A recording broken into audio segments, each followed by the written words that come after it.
Hello, I'm Beth, and this is Social Leopards. Making a big move geographically can be life-changing, and today's story is about a man who moved along with his family from Massachusetts to Oregon, and how that impacts the way he now views life in general. As someone who moved around a lot when I was growing up, it struck a chord, and I hope you enjoy the way this story unfolds. When I started this season of reflections, the first story I shared was about Stephanie Clemens, who went through a lot as she decided to shift her career life around to find better balance. This story is also about finding better balance, and it's written by Substack.com creator Skip Concannon, and he actually has several articles about how this big cross-country move impacted his family, his cultural views, and his community. And with that, I'll begin reading. What you hear when the noise stops, how moving from Boston to rural Oregon forced me to confront who I really was beneath all the noise. I'm standing in the driveway holding a chainsaw, trying not to look like I'm about to lose a limb. Kevin, my friend who comes from generations of loggers, is explaining something about kickback and the saw break while I nod in agreement. The truth is, 6 months ago, I couldn't tell you the difference between a still and a steelhead. Now, here I am, preparing to cut firewood because I live in a house heated by a wood stove and winter is coming. Winter is always coming. It was a 90-degree day in June. But the hardest part about moving from Boston to rural Oregon isn't learning to use new tools or being snowbound after winter storms. It's the quiet and what you hear when the noise finally stops. When people back in Boston heard I was moving to Oregon, they'd nod approvingly. At least you're going to a progressive state, they'd say, as if they knew both my politics and my destination. They were wrong on both counts. I'm a libertarian, and I landed in a part of Oregon that wants to secede to Idaho. But the real shock wasn't cultural. It was discovering that my entire sense of self-worth was built on a foundation I didn't even recognize until it crumbled. I used to believe my worth was measured in productivity, that if I wasn't worried about boosting revenue, managing clients, or outworking the competition, I wasn't pulling my weight, not just at work, but in life. I ran a business I shared with 2 partners, was co-authoring a book, and was accustomed to fielding urgent calls that only I could answer. I knew exactly where I stood in the pecking order, and that clarity was reassuring. There's something soothing about being needed all the time, about having your phone buzz with decisions only you can make. When COVID decimated my wife's business, we decided if there was ever a time for change, that time was now. We settled in a small town along the Rogue River, about an hour north of the California border. I used to fantasize about peace and quiet. Then I got it. And I realized the noise had been covering up restlessness, self-doubt, and the uncomfortable realities of aging. In the stillness, I heard myself clearly for the first time in years, and it wasn't always flattering. That emotional reckoning was the hardest part of this transition. Here, nobody cares who I used to be. I'm just another dude at the hardware store seeking assistance navigating his latest plumbing misadventure. The loss of professional identity was more disorienting than I expected. Without the constant validation of being needed, I had to confront a heavy question. What was my value if I wasn't useful in that way? I wasn't productive in the old sense, but gradually I found worth. I realized presence might be a different sort of ambition.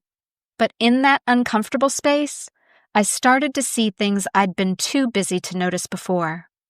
The first thing I noticed when things slowed down was my marriage. Out here, there's more room for eye contact. My wife and I might fight more now, but we also talk and spend more time together. Our marriage grew more settled and deeper, like a river, instead of the constant churn of a tide pool. In Boston, we managed a family. Here, we're forced to coordinate almost everything. Living rural means planning trips off the mountain for shopping and errands. Things that used to be quick individual decisions now require discussion. You can't just run down the street for milk and be back in 5 minutes. We have to be prepared and on the same page for needs both routine and extraordinary. Having go bags and escape routes in case of wildfire tends to forge a symbiotic working relationship. She probably sees more of who I am now, and it's not always great, but it's honest. The noise that used to fill our days had been masking things. Not always bad things, necessarily, but real things. The parts of ourselves that only emerge when there's space for them. I was afraid she'd be isolated and lonely. My wife's gregarious. She has a touch of the Blarney, having been raised less than 10 miles from Blarney Castle, and has always been the social director amongst her friends. I worried that losing her large social circle would take a toll, but she'd already immigrated from Ireland and moved to Maryland before Florida and eventually to Boston, adapting to new places and making friends each time. She proved more resilient than I expected, and I should have known better. Shame on me for underestimating a tough woman who'd built a life from scratch in a new country. She misses her friends, but she's made new ones and found her rhythm. Community isn't just about proximity, it's about shared purpose. Our daughters adapted even faster, probably because they didn't carry my assumptions about what places should offer or what success should look like. My youngest daughter was painfully shy when we arrived. At preschool, she met a girl who was a year older and took an immediate liking to her.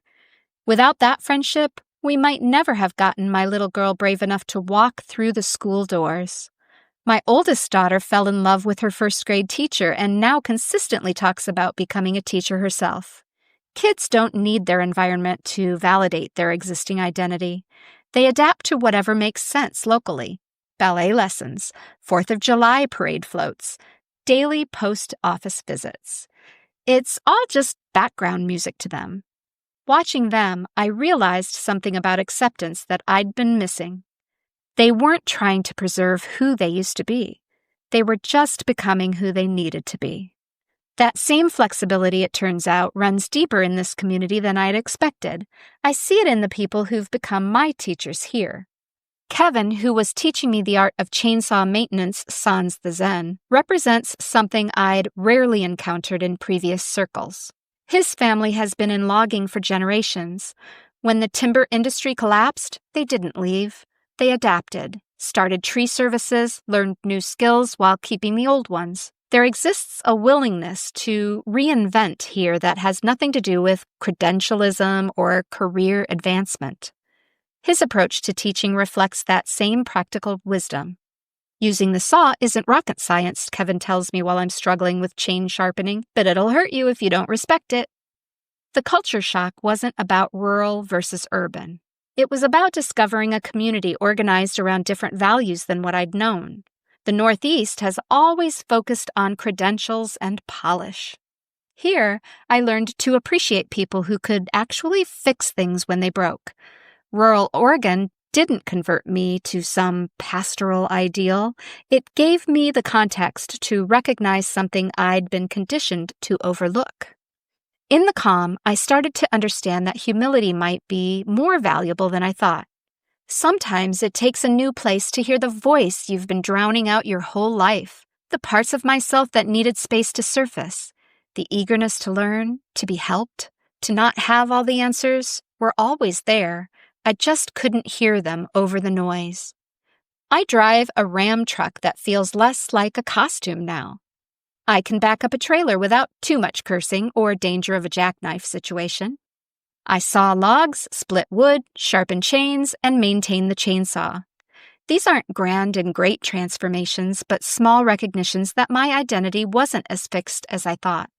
The mountain views grew on me gradually, not instantaneously or in some dramatic revelation. The people are more interesting and skilled in ways I love. I've made friends, and though I'm not much for nightlife anymore, it's good to know that I have people to call if I need help with a busted pipe or want to grab a beer. I'm still a city boy.